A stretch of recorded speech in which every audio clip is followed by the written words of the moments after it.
Doing the classes from now on in memory of Peter, of Yaakov ben Avraham, and tonight we are going on to the next topic, which is Kedusha de Sidra. Has anyone ever heard that term before? Kedusha de Sidra. So open up on page 150. Okay.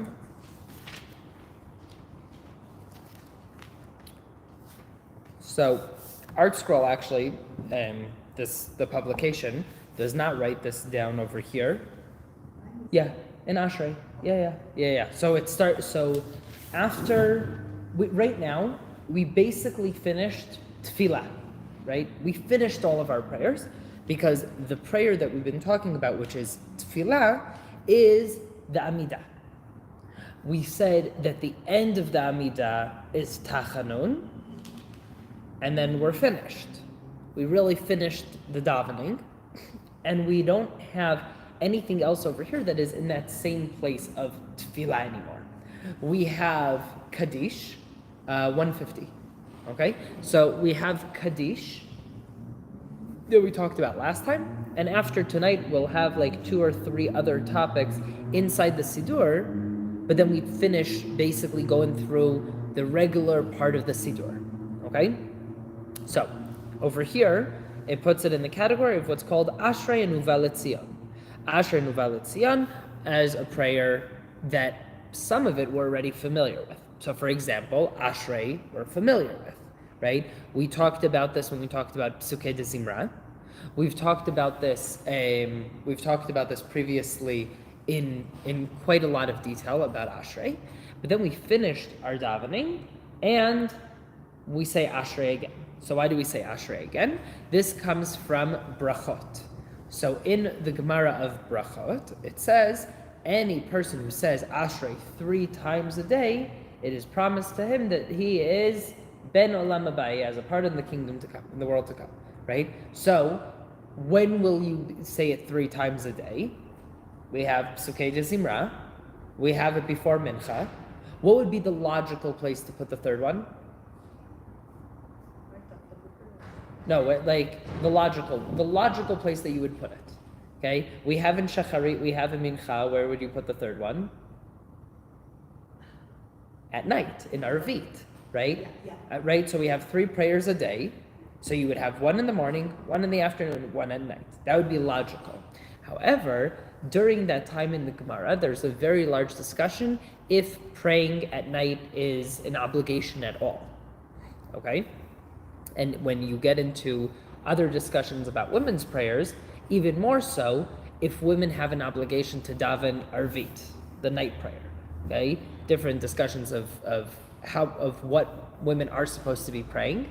Right? Are they supposed to be praying in the morning and once a day, 3 times a day, twice a day, not at all? Okay, but basically everybody agrees that there's a discussion whether the night prayer is an obligation to begin with, or just a rabbinical rule that came much later on, or and based off of that, if women are only going to need to do 1 or 2 prayers, then women maybe aren't going to be doing the night prayers. They're not going to be doing Arvit. So if they're not doing Arvit, let's make sure that everybody says 3 times a day. So instead of saying morning, afternoon, and night, right? We take it and we say morning, afternoon, right? So in the end of the tefillah,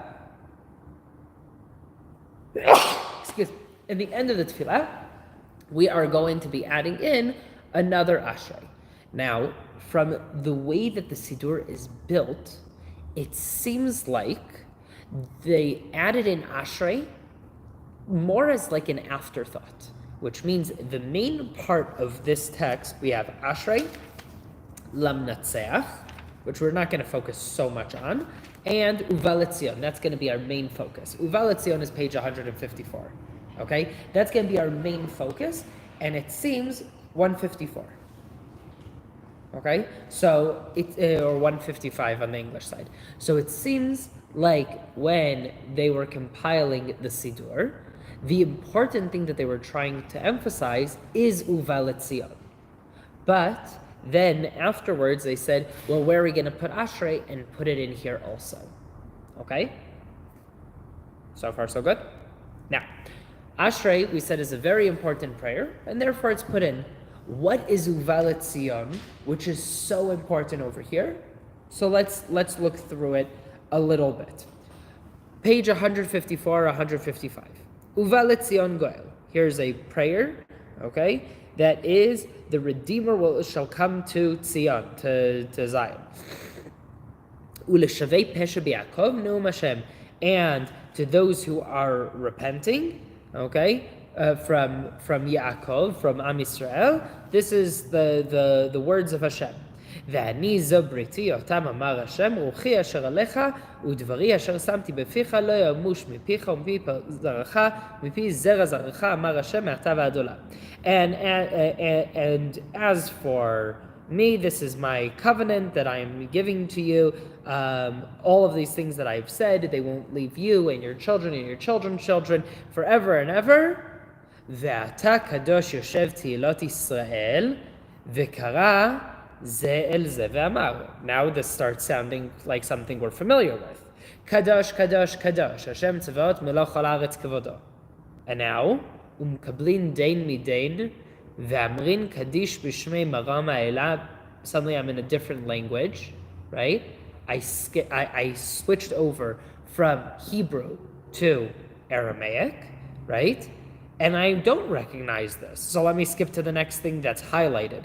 Right? So right before it, V'tisa'eni ruach v'ashma charai kol rash gadol, baruch kevod Adonai mimkomo, untaltani rucha v'shmet bitrei kal zia sagdei v'shabchin v'amrim, baruch yekara d'Adonai ma'ata be'shechimta. Right? Suddenly I skipped again, and I changed into Aramaic. Adonai mloch le'olam va'ed, Adonai malchut hakam, la'alam u'la'almei almaya. And the rest of it, we don't need to get into so much.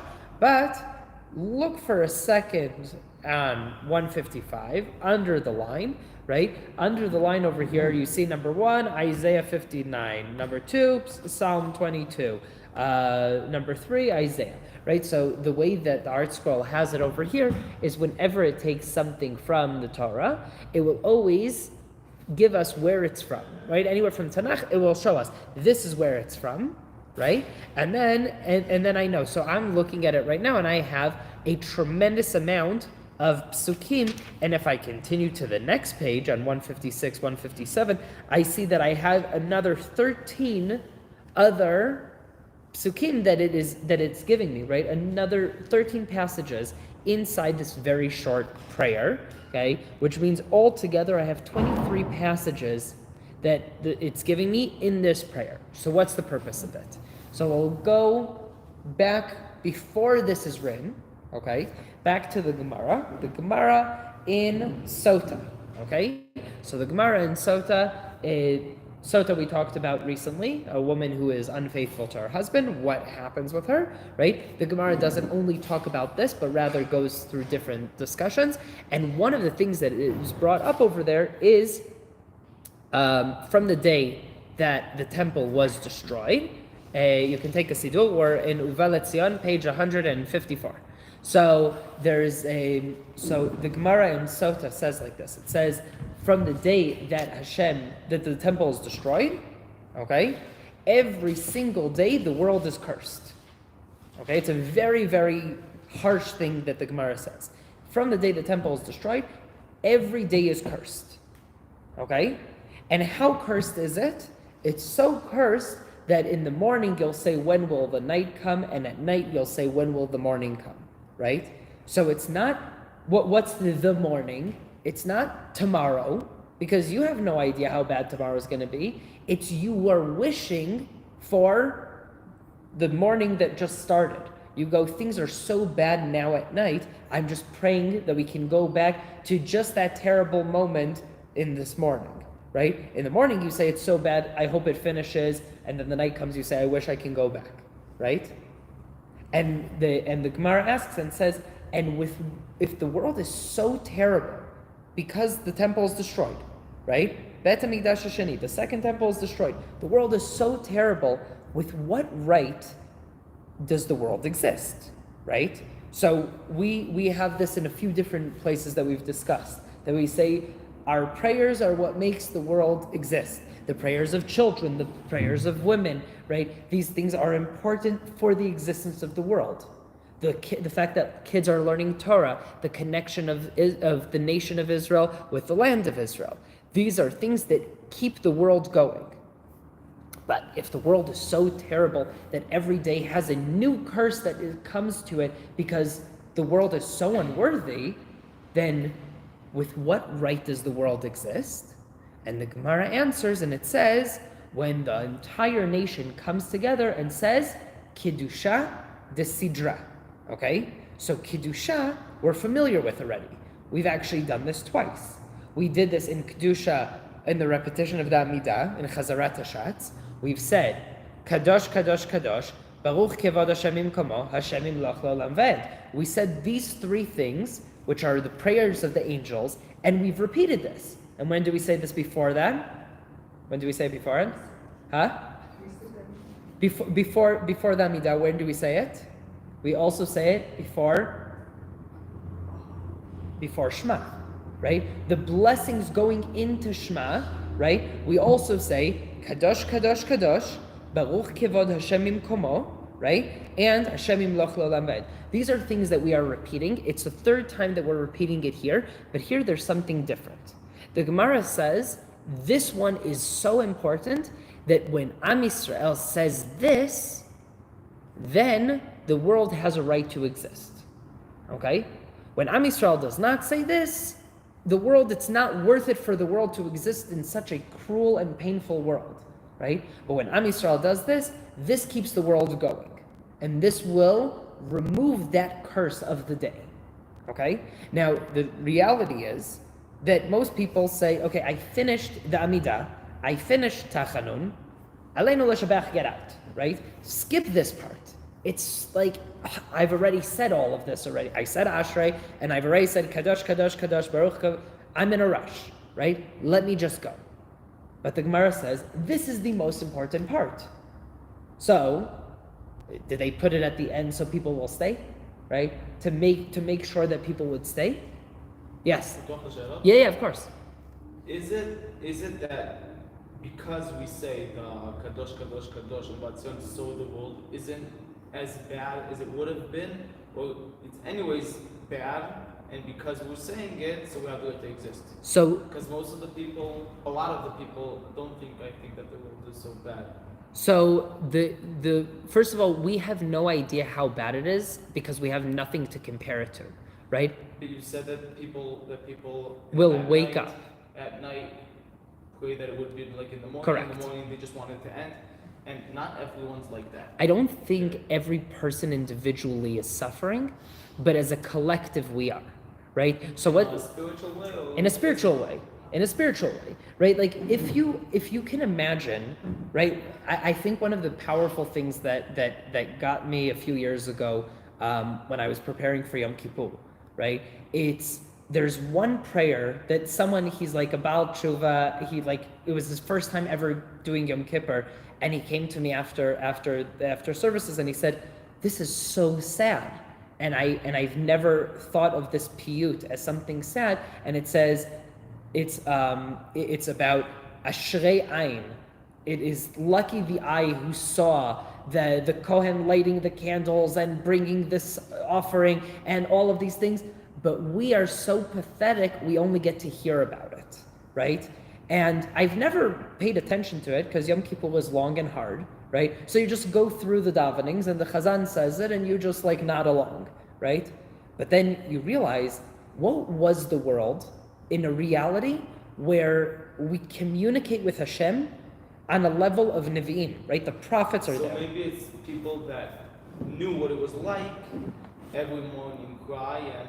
Right, so that's the whole discussion of the when they go back in Shivat Zion to build the second Bet HaMikdash, right? So everybody is crying, right? The young generation is crying because they're so excited. Everybody told them about the Beit HaMikdash and they get to see it and they're so excited. And the old people cry because they know what it used to be and this is a pathetic little house that is built by carpenters as opposed to being built by Shlomo HaMelech. Only when Hodus builds it again, then it's an amazing thing, right? So you could look at it from that way. The way that you look at it from Rashi's perspective in that Gemara of Sotah is the world became hard because God is no longer present in Yerushalayim like he used to be. Am Yisrael is not in Israel like we used to be. And think about it. From the day that the Beit HaMikdash is destroyed, right? We go from exile to exile, from pogrom to Holocaust. We have no home, we have no place. We're just tortured, right? We end up coming up with tefillot because we no longer have that direct communication of korbanot, right? It used to be you went to Beit HaMikdash to see God, right? Now, I'm using it very metaphorically, but imagine what that was like. You would go, you would prepare yourself, you would go to Beit HaMikdash, you would bring a korban, right? And today what? You wake up, you put on tefillin because that's what you do, you mumble a few words, right? Then you go on with your day, you work to make enough money to eat that day, right? Today, only since 1890 are people actually able to work like today, up until 1890, the people in the developed world were living on $1 a day. That was the average person, which means if you didn't work today, you died today, right? Like there was no food, right? So for 2,000 years, you have this curse. Now we're in Yamata Mashiach. There's so much extra, right? So we're beyond the curse? I think that we're beyond that we have passed this curse, and we're getting very, very, very close back to Gan Eden. Okay, I think that you can see it with the fact that there's the vegetarian movement that brings you closer to Gan Eden. Okay, and I'm not a vegetarian and I'm not an advocate for the vegetarian movement, but the fact that exists in the world, that people are saying we need to elevate ourselves to a level where we don't need meat. Okay.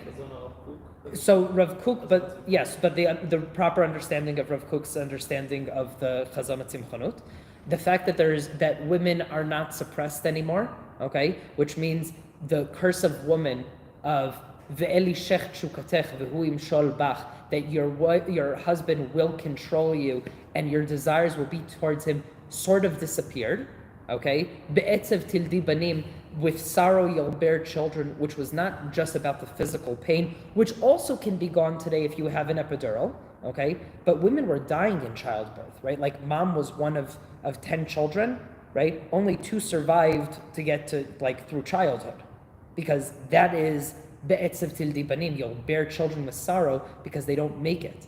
And Adam's curse, what's his curse? You will work by the sweat of your brow. You'll eat bread, right? You work hard, but are you working so hard that every day you are sweating to barely exist, right? Like bread is considered the basic amount of food, right? The majority of the world, even here in Africa, okay? The majority of the world is not eating, is like if they don't work today, they still have something. You can still eat bread. Right? You can still get basic, right? Like the world poverty right now, to this day, okay, 2025, there are more people who are dying from obesity than dying from starvation in the world, okay? That means there's an insane amount of food. Women are no longer oppressed. There is an ideal of going back to the fact of Gan Eden that we don't need, right? That we don't need to eat meat anymore, right? So a very much longer discussion that we've had on Parashat Bereshit. We've talked about this for a few years, but there's an ideal that we're heading back to, which is we are reversing curses. We're at a generation of Mashiach, and that generation reverses the curses. Okay, and all of this happened in such a short period of time in history. Okay, you're talking about 150 years of history. Out of 5,700 years, suddenly, boom, everything's happening at once. It's hard not to see Mashiach here, right? So the fact that after Beit HaMikdash is destroyed, things are terrible, you can't ignore it. You can't ignore the past 2,000 years of history that people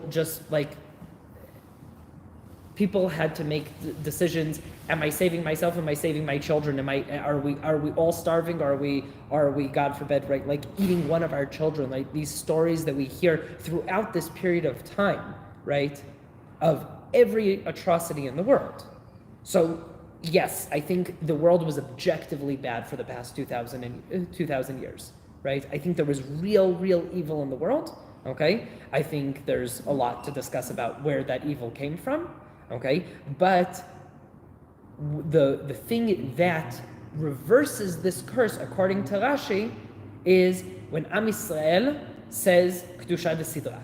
Why is this so important? Okay, so why is this so important? Has to do with what we just read. Okay, so I'm going to just read it again, see that you catch on. Yeah, see if you can catch on to it. It is the words that we're familiar with already are Kadosh, Kadosh, Kadosh, Baruch Kevod Hashem Imkomo, and Hashem Imloch Le'olam Va'ed.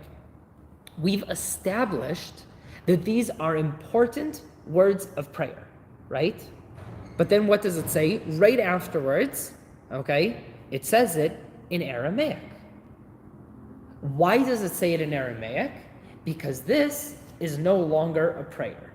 This is Torah learning. Okay?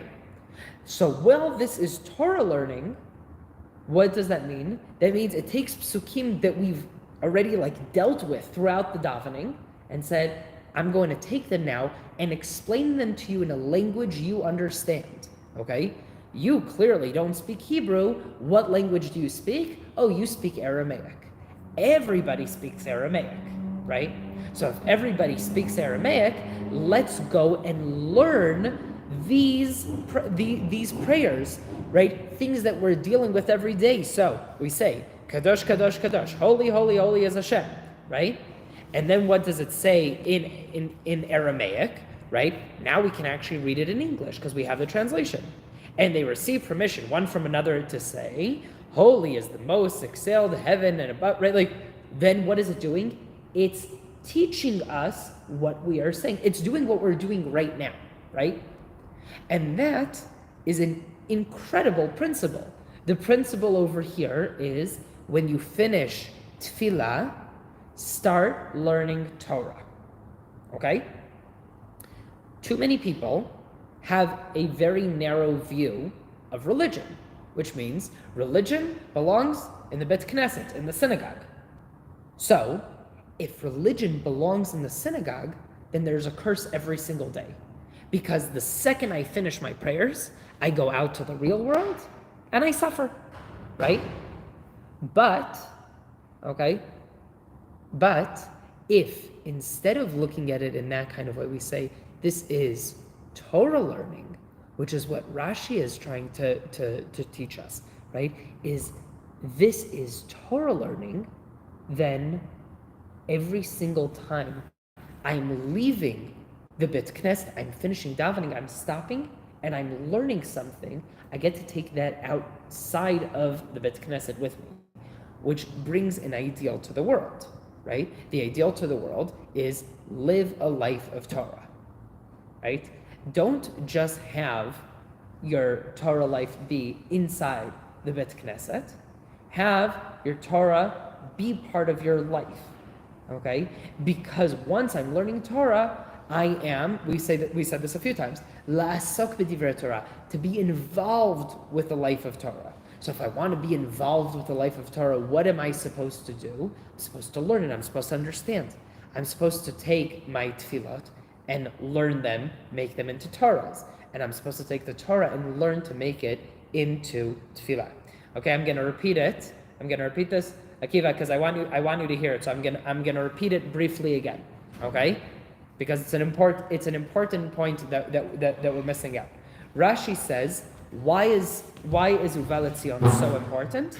It's so important because what did we read? We read psukim that we've read already a few times throughout our tefillah, and then we translate them into Aramaic because everyone knows Aramaic. That is the common language. So if I keep it in Hebrew, only the rabbis get to understand the tefillah. Only, right? Like it used to be that people were. Do everything in Aramaic then? So that's the thing. This is no longer prayers. Okay? Uva Letzion, according to Rashi, when he's explaining this Gemara, he says Uva Letzion is not part of the tefillah at all. Uva Letzion comes to be a Torah learning after the tefillah, because we finished the tefillah. What is tefillah? Tefillah is the Amidah. Okay, so we have Shema, which is its own tefillah. We lead up to the Amidah.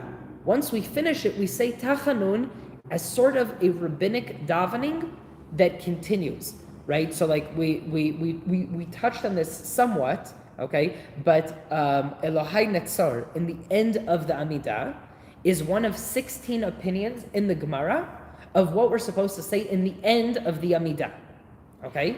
And after that, by rabbinic decree, they said, let's add in Tachanun as a rabbinic prayer to finish the Amidah. Once I finish that, what do I say? We said this last week, Kaddish Titkabal. Saying Kaddish Titkabal Tzlotahon, right? Except our tefillot, I finished my davening, right? Everything after this is in a different category. Okay? So Rashi looks at it and says, why is Uva Letzion so important? Because it's no longer a tefillah, it is a Torah learning. So we say Kadosh, Kadosh, Kadosh. I've said it already twice in my tefillah. I want to understand what it means. I will translate it into Aramaic. Okay? I can't just do all the tefillot in Aramaic. Hebrew is a holy language. But no one knows Hebrew anymore. So we have the Kaddish in Aramaic for the people to say. And we have this, and we only have really one other prayer, which is around taking out the Torah, right? That's the only other time that we're saying anything in Aramaic. Everything else, it's meant to be in Hebrew. It's meant to be a tefillah. Tefillot aren't in the common tongue. But I'm learning, right? And why is this so important? So Rashi says, because I'm not finishing my tefillah and running home. I'm not leaving Hashem in the Bet Knesset, right? I'm not leaving God in the Bet Knesset. What am I doing? I am taking Him into my personal life. I am learning Torah, and I am saying, now I understand the tefillah, I can implement it in my personal life, right? Rav Nachman